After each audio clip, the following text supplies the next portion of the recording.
А на базе Сыктывкарского госуниверситета сегодня прошла республиканская олимпиада, посвященная жизни и творчеству Петерима Сорокина и Калистрата Жакова. Мероприятие собрало на одной площадке студентов вуза, среднеспециальных учебных заведений, а также старшеклассников. Некоторые из них специально приехали на олимпиаду из Ухты. Всем учащимся необходимо было ответить на вопросы из биографии прославленных земляков, а затем написать небольшое эссе в свободной форме. Результаты станут известны уже совсем скоро. Победителей наградят дипломами и призами.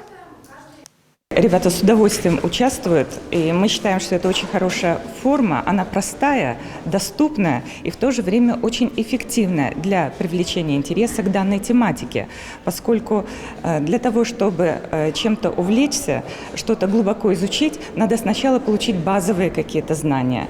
И вот эта олимпиада – это способ вовлечения как раз молодежи вот в такую форму познания. Олимпиада проводится регулярно с 2012 года.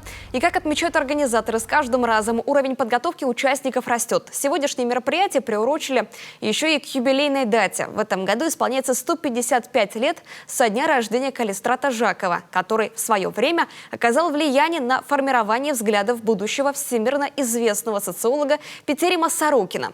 Вместе они ездили в Коми край в этнографические экспедиции, результатами которых стали научные статьи, посвященные жизни зырян.